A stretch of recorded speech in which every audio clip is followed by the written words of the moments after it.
कारवां को आगे बढ़ाते हुए ये चौथा सीरीज। इसके पहले हम लोग 3 सीरीज देख रखे हैं, कम समय बेहतरीन एक्सप्लेनेशन के साथ।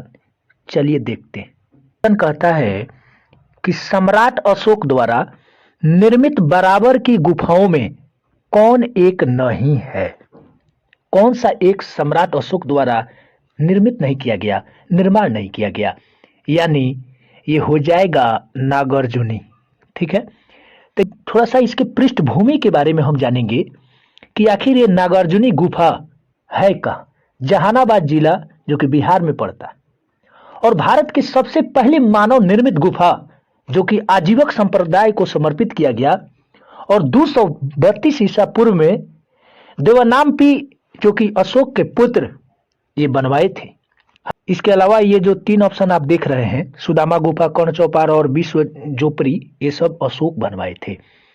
अगला क्वेश्चन, दूसरा क्वेश्चन कहता है कि निम्नलिखित में से किस जैन तीर्थकर के अनुयायी निग्रथ कहलाते थे? कभी कभी निग्रंथ भी कहते हैं। तो इसका हो जाएगा पार्श्वनाथ। कौन नाथ जी? पार्श्वनाथ। इसके बारे में जानेंगे। ये 23वां जैन तीर्थकर थे पार्श्वनाथ। इनका प्रतीक क्या था? सर्प। कैसे याद करेंगे? तो यहां देखिए, ऊपर रेफ है, पार्श्व ऊपर रेफ है, तो सर्प में भी ऊपर रेफ है कि नहीं? इनका जन्म वाराणसी में होता है। किसका? पार्श्वनाथ का। ध्यान रखेंगे।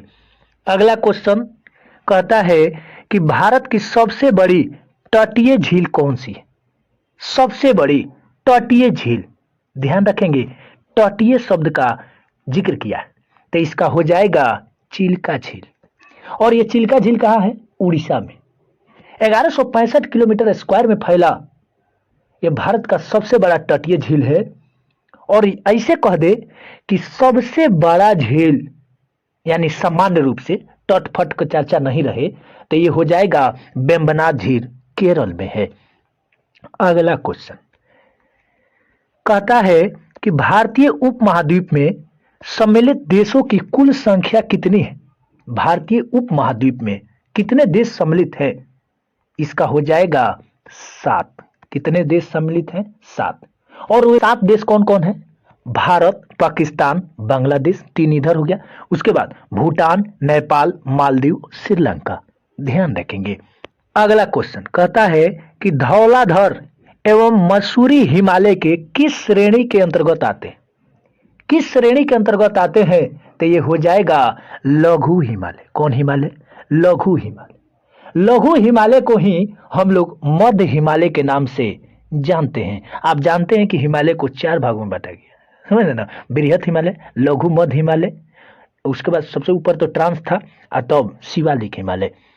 अगला बढ़ते, कहता है कि निम्नलिखित में से किस द्वीप को अग्नि द्वीप के नाम से जाना जाता है?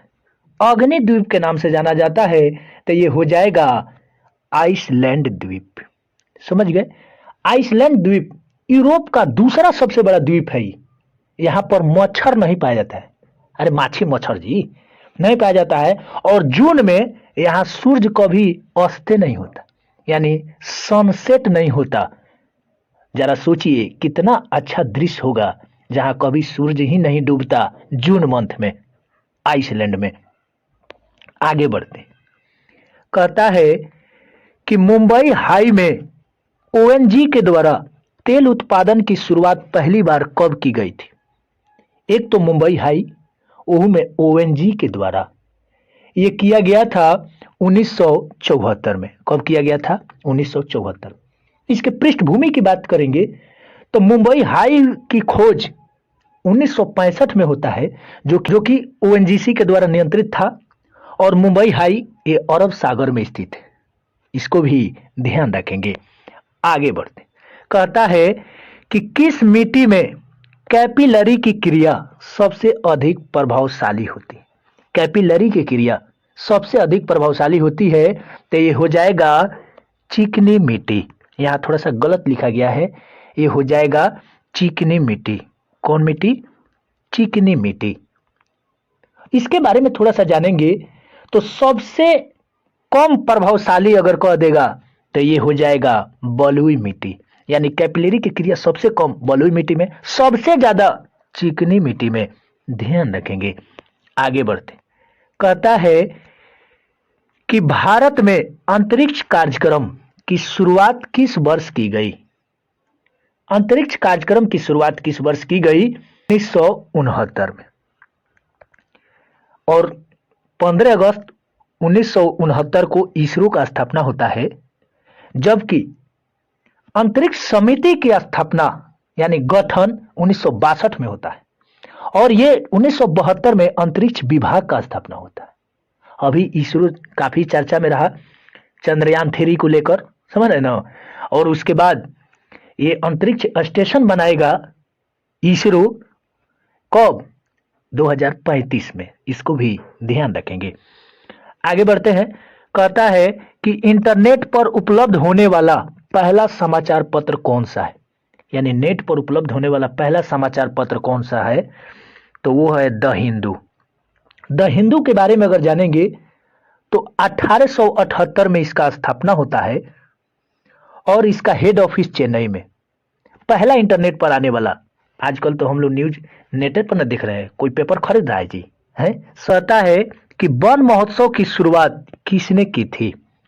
वन महोत्सव की शुरुआत ये के.एम. मुंशी साहब किए थे। कौन? के.एम. मुंशी साहब। 1950 में यह शुरू किया गया था, जो कि वार्षिक वृक्षारोपण था। हर एक साल वृक्ष को रोपना था। यही तो वन महोत्सव है। नहीं समझे? कोई कोई उत्सव हम लोग मनाते हैं, वही है। ये अपना है लोगो, ठीक है। एग्जामोज है, चैनल को सब्सक्राइब कर दीजिएगा। लाइक शेयर कमेंट तो आप करते ही हैं, और साथ ही साथ एनसीईआरटी का जो भी ज्योग्राफी का 6 से 12 तक सारे पीडीएफ आपको टेलीग्राम चैनल एग्जामोज पर मिल जाएगा, ठीक है।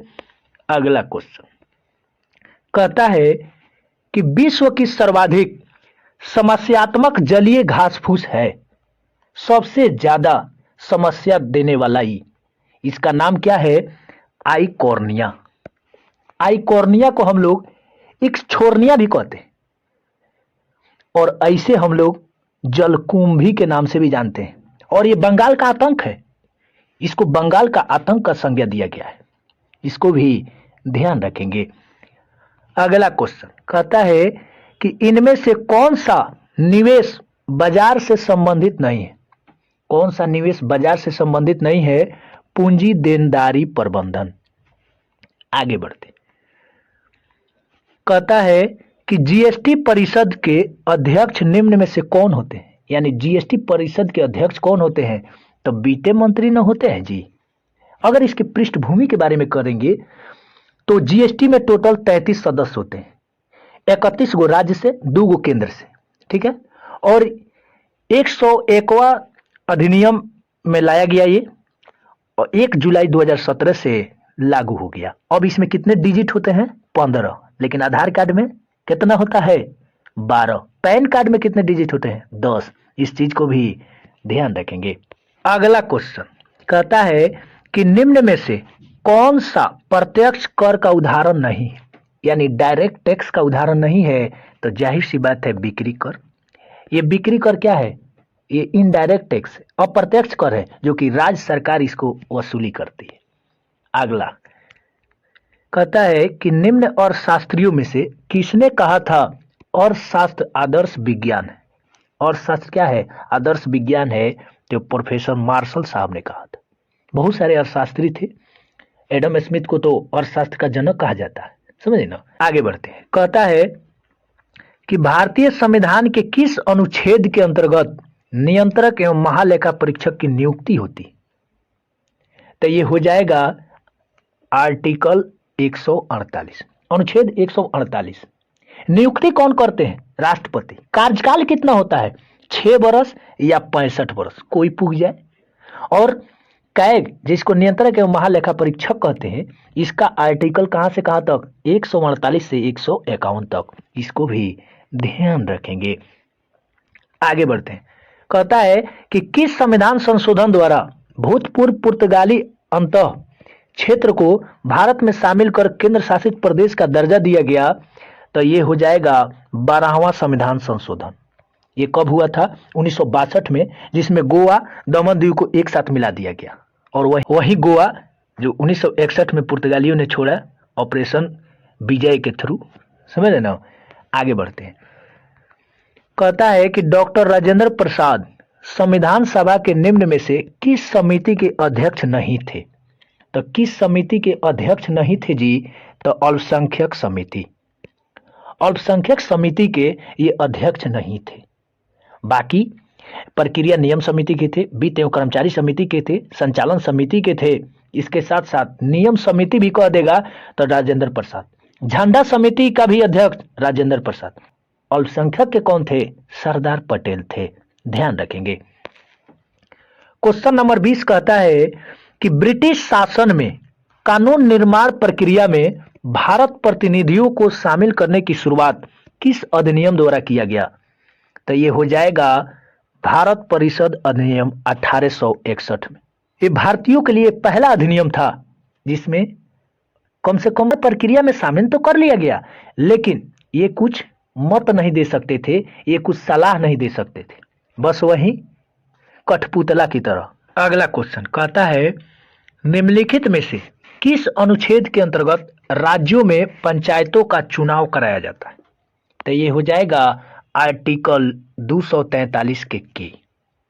आप जानते हैं कि 73वां संविधान संशोधन 1992 में टोटल 29 विषय को रखा गया, जबकि ऐसे अनुच्छेद की बात करेंगे, आर्टिकल की बात करेंगे तो 243 के ए से लेके 243 के ओ तक, यानी टोटल ऐसे संख्या में कहेंगे अल्फाबेटिकल तो 15 गो।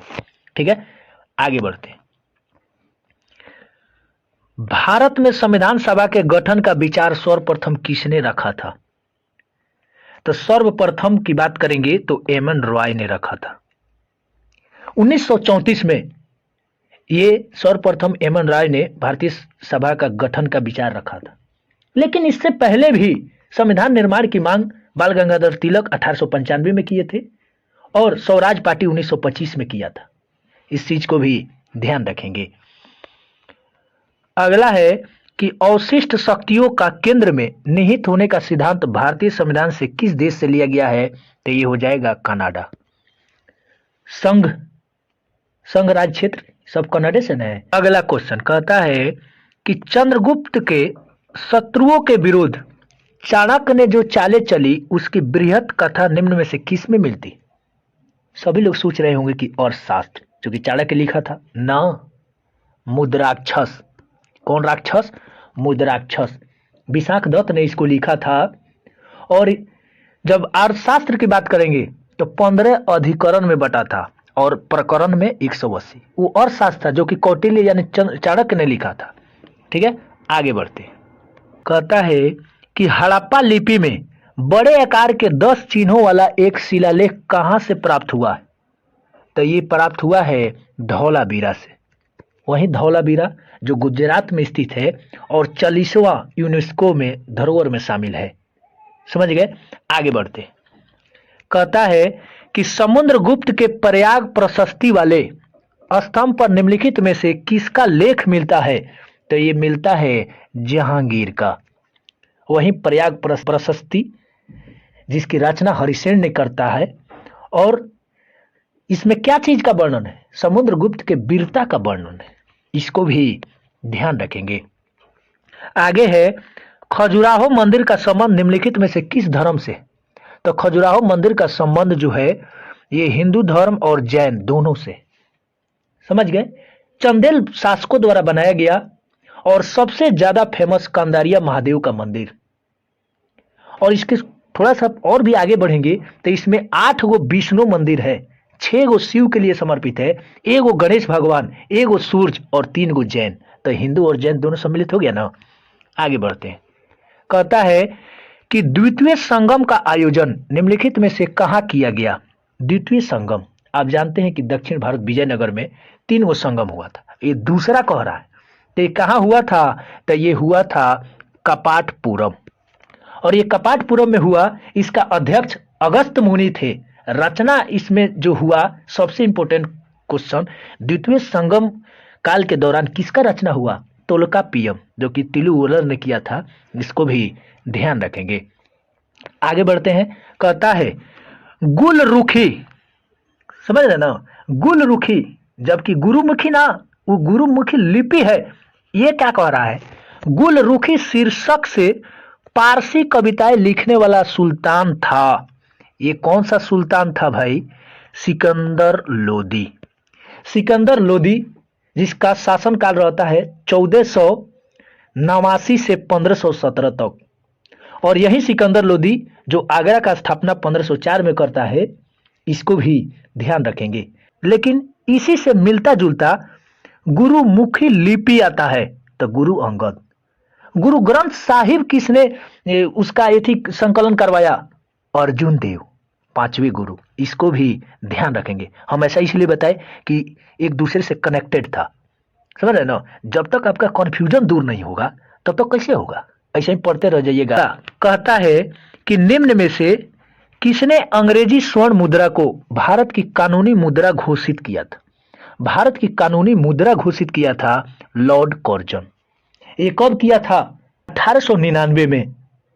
और इसके पहले थोड़ी सी जाएंगे तो 1862 ईस्वी में लॉर्ड कैनिंग ने कागजी मुद्रा को मान्यता दिया 1862 में। लेकिन यहां क्या कह रहा है? स्वर्ण मुद्रा। तो स्वर्ण मुद्रा को लॉर्ड कर्जन 1899, ध्यान रखेंगे। अगला क्वेश्चन कहता है कि व्यापार संबंधी बौद्धिक संपत्ति अधिकारों के निम्न विषय हैं। तो निम्न विषय क्या क्या है जी? तो ये हो जाएगा इसका आंसर केवल 1, 2, 3, यानी व्यापार मार्का, औद्योगिक परिरूप, भौगोलिक संकेत। ये 3 हो जाएगा, ध्यान रखेंगे। अगला क्वेश्चन मिलान करने वाला। फकीर विद्रोह कहाँ हुआ था? तो बंगाल में हुआ था। कुका आंदोलन पंजाब में, जबकि कुकी आंदोलन कह देगा तो मणिपुर। कुका पंजाब, कुकी मणिपुर। इस चीज को भी ध्यान रखें। मोपला विद्रोह ये हुआ था केरल में। खासी विद्रोह असम में। ऑप्शन हो जाएगा 1, 3, 2, 4। इसके पृष्ठभूमि की थोड़ा सा चर्चा कर लेंगे। फकीर विद्रोह 1776 से 77 में होता है और इसका नेतृत्व केना सरकार और दर्जन नारायण ने किया। कभी दिरजी नारायण होता है। कुका आंदोलन 1872 में पंजाब में होता है, राम सिंह कुका का नेतृत्व में। मोपला विद्रोह 1921 में मालाबार तट केरल में अली मुसलियार इसका नेतृत्व करते हैं। खासी विद्रोह 1829 से 30 तक चलता है और इसका खास कोई नहीं है, बहुत सारे लोग थे, इसलिए आगे बढ़ते हैं। कहता है विमेंस इंडिया एसोसिएशन के संस्थापक कौन थे? विमेंस इंडिया एसोसिएशन के संस्थापक एनी बेसेंट के साथ साथ 2 सदस्य और भी थे, समझ रहे ना? इसको भी ध्यान रखेंगे। क्वेश्चन नंबर 34 कहता है निम्नलिखित में से कौन सा एल्युमिनियम का अयस्क है? तो एल्युमिनियम का अयस्क है कोरंडम। क्या है? कोरंडम। अब इसके बारे में जानते हैं, क्योंकि एल्युमिनियम का सबसे बड़ा अयस्क तो बॉक्साइड है ना? लेकिन कोरंडम भी है। तो विश्व में सबसे ज्यादा एल्युमिनियम चाइना में, और भारत में कहा? उड़ीसा। इस चीज को भी ध्यान रखेंगे। आगे बढ़ते हैं। कहता है पुराने तैल चित्रों के रंगों का फिर से उभारने के लिए किसका प्रयोग किया जाता है? फिर से उभारने के लिए प्रयोग किया जाता है हाइड्रोजन पर ऑक्साइड।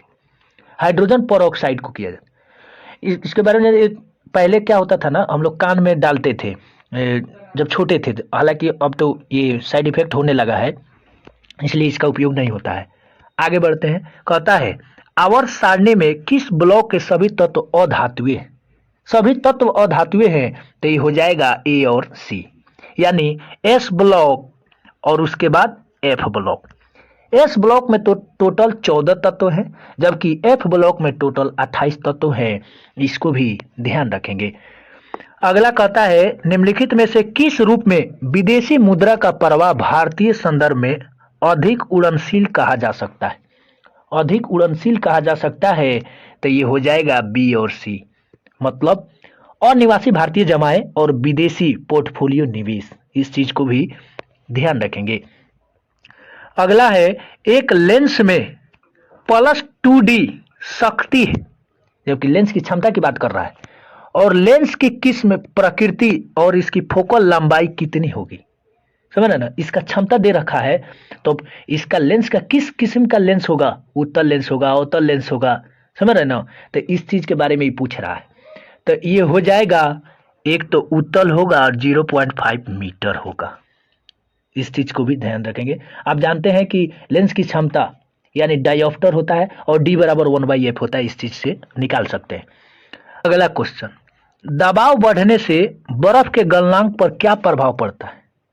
तो बर्फ के गलनांक क्या होता है? घटता है। इस चीज को भी ध्यान रखेंगे। लेकिन इसी से मिलता जुलता कंफ्यूजन बना रहता है, उसको भी उतना ही जरूरी याद रखना है। दाब बढ़ाने पर आयतन घटेगा, घनत्व बढ़ेगा। एक बार फिर से, दाब बढ़ाने पर आयतन घटेगा, घनत्व बढ़ेगा। और दाब बढ़ाने से बर्फ का गलनांक क्या होता है? घटता है। अगला क्वेश्चन, पायरोमीटर का प्रयोग निम्नलिखित में से किसके मापन में किया जाता है? पायरोमीटर का उपयोग ज्यादातर हम लोग उच्च तापमान को मापने में करते हैं, जैसे सूरज वगैरह का सतह का तापमान मापना हो तो। आगे बढ़ते हैं, उत्पादक कीमत सूचकांक मापता है। ये क्या मापता है भाई? तो उत्पादित वस्तुओं एवं सेवाओं की कीमत पर औसत परिवर्तन को, समझ रहे ना? उत्पादन कीमत सूचकांक मापता है जो भी उत्पादित वस्तुएं हैं और उनकी सेवाओं की कीमत का औसत परिवर्तन को मापता है। इसको भी ध्यान रखेंगे। आगे बढ़ते हैं। अगला क्वेश्चन कहता है, नाभिक के अलावा कोशिका के किस कोशिकांग में डीएनए पाया जाता है? यानी केंद्र के अलावा और कहां कहां पाया जाता है? तो ये हो जाएगा माइटोकॉन्ड्रिया। तो आपको पता होगा कि डीएनए 3 जगह पाया जाता है, एक तो केंद्रक में न्यूक्लियस में, दूसरा क्लोरोप्लास्ट हरित लवक में जी, और उसके बाद माइटोकॉन्ड्रिया। इस चीज को भी ध्यान रखेंगे। कहता है, लाल रक्त कोशिकाओं का औसत आयु कितनी होती है? लाल रक्त कोशिकाओं का औसत आयु 120 दिन, जबकि श्वेत यानी WBC का 2 से 4 दिन। निम्नलिखित में से कौन एक लिंगी है? यानी ये जंतु की बात कर रहा है। एक लिंगी है तो ये हो जाएगा एस्केरिस। एस्केरिस क्या है? एक लिंगी है। ठीक है, तो अगर कह दे कि एक लिंगी पुष्प कौन सा है? पपीता। और जंतु कह दे तो एस्केरिस। बाकी केचुआ, नेरिस, जोक तो एनेलिडा ग्रुप के हैं, इसको भी ध्यान रखेंगे। ये सूची है, आपको मिलान करना है। कहता है कि लाइपेज का संबंध, तो लाइपेज का संबंध क्या? वसा विघटन एंजाइम के रूप में। एमाइलेज कार्बोहाइड्रेट का पाचन करता है। इरेप्सिन क्या करता है? तो ये पॉलीपेप्टाइड को एमिनो अम्ल में। ट्रिप्सिन क्या करता है जी? तो प्रोटीन के पाचन। तो जाहिर सी बात है, ऑप्शन हो जाएगा 3, 2, 4, 1। कहीं दिक्कत? नो दिक्कत। आगे बढ़ते हैं। कहता है कि निम्नलिखित में से कौन सा कार्य शरीर में हीमोग्लोबिन का है? हीमोग्लोबिन का कार्य क्या है जी? तो ऑक्सीजन का परिवहन। क्या है? ऑक्सीजन का परिवहन। इस चीज को भी ध्यान रखेंगे। और हीमोग्लोबिन क्या है? एक प्रोटीन है, लाल वर्णक भी पाया जाता है। अगला क्वेश्चन, संयुक्त राष्ट्र खाद्य एवं कृषि संगठन FAO का मुख्यालय कहाँ है? इसका है रोम, इटली के रोम में है, और इसका स्थापना 16 अक्टूबर 1945 को होता है। इसीलिए विश्व खाद्य दिवस हम लोग 16 अक्टूबर को मनाते हैं। अगला क्वेश्चन, गोलकुंडा का किला किस राज्य में स्थित है? तो गोलकुंडा का किला अभी कहाँ है जी? तेलंगाना में। और वहीं गोलकुंडा जहाँ खान भी है, तो गोलकुंडा के किला कह देगा तेलंगाना में, और गोलकुंडा के खान कह देगा तो वो भी तेलंगाना में। वहीं से ना कोहिनूर हीरा मिला था। आगे बढ़ते हैं। विशुद्धि मग ग्रंथ किस संप्रदाय से संबंधित है? तो ये हो जाएगा हीनयान संप्रदाय। हीनयान आप जानते हैं कि बौद्ध धर्म से संबंधित है, और हीनयान महायान तब बट गया जब चौथा बौद्ध संहिति कश्मीर के कुंडन ग्राम में कनिष्क के समय में हो रहा था। इस चीज को भी ध्यान रखना है। लास्ट क्वेश्चन, जय संहिता के नाम से विख्यात हुआ